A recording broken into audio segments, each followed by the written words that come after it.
आज यो प्रविधिबाट कति मिनटमा एउटा जनै बनिरहेछ म देखाउँछु। हेर्नुहोस् है त, मैले यहाँ टाइम स्टार्ट गरेँ। अब यहाँ स्टार्ट गरेँ, मैले सुरु गरेँ है। अब मैले यो धागो लाउने यो कुरो पहिल्यै भनिसकेको छु। मैले यो धागो लाउने र बेर्ने यहाँबाट गर्छु। यहाँबाट गरिन्छ यसरी। अब यसरी धागो लाइँदैछ अहिले। धागो लगभग अब लाइसकियो। धागो कति 25 सेकेन्डमा लाइने रहेछ। अब यसलाई मैले सुल्टो बेर्छु।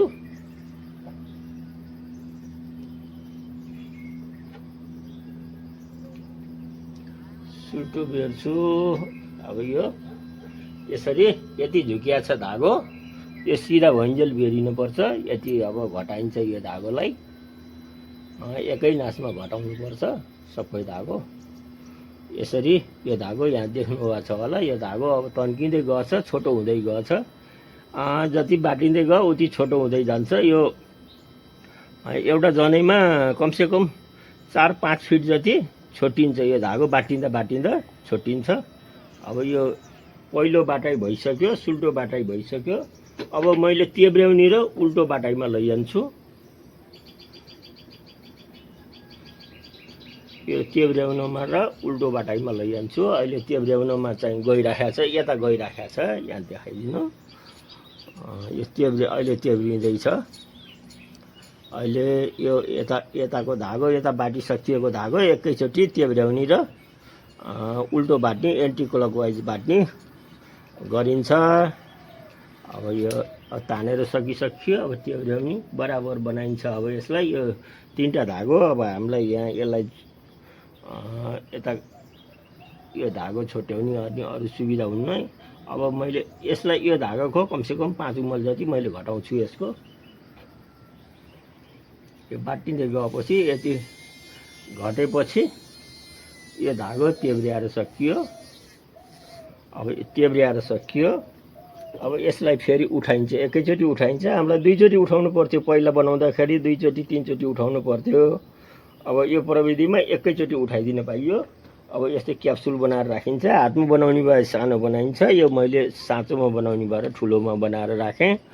अब हामीलाई यो धागो बनाउनलाई एउटा आधा जनै बनाउनलाई भनौँ न, एउटा जनै बनाउनलाई लगभग 2.5 मिनट लाग्यो।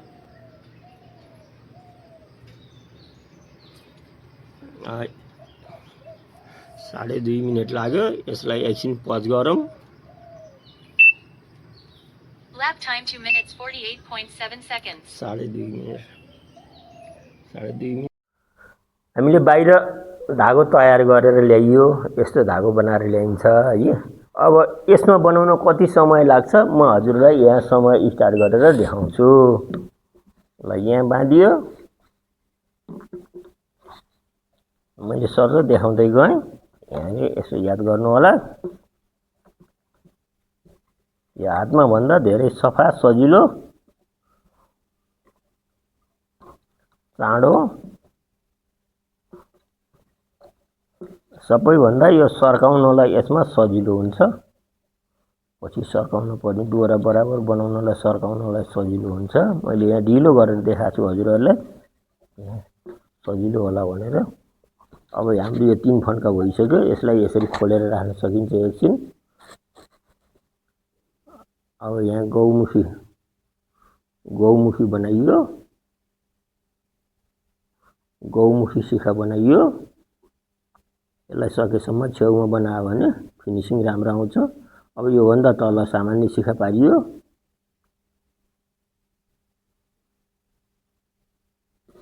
अंग्रेजीको 8 जस्तो। अब हामीले यो खासै सर्काउन धेरै पर्दैन, हल्का तानिएपछि सर्कियो। यो डोरा लगभग बराबर भइसक्यो, तैपनि 1-2 चोटि खिपेर अब यसरी हामीले ल्याइयो। अब यसरी ल्याएर ब्रह्मग्रन्थीलाई, यो ब्रह्मग्रन्थी भयो, यसलाई ल्याएर यसरी कसियो। लगभग कति 1 मिनट 26 सेकेन्डमा। अब छिटो गर्यो भने जस 1 मिनट 30 सेकेन्डमा यो एउटा जनै बनाइन्छ। दुईटा जनैलाई 2.5 मिनट लाग्यो। यता उता दुईटा जनै बनाउँदाखेरि करिब 5 मिनट लाग्यो। 7 मिनेटमा हाम्रो जनै तयार हुन्छ। जय होस्, नारायणम।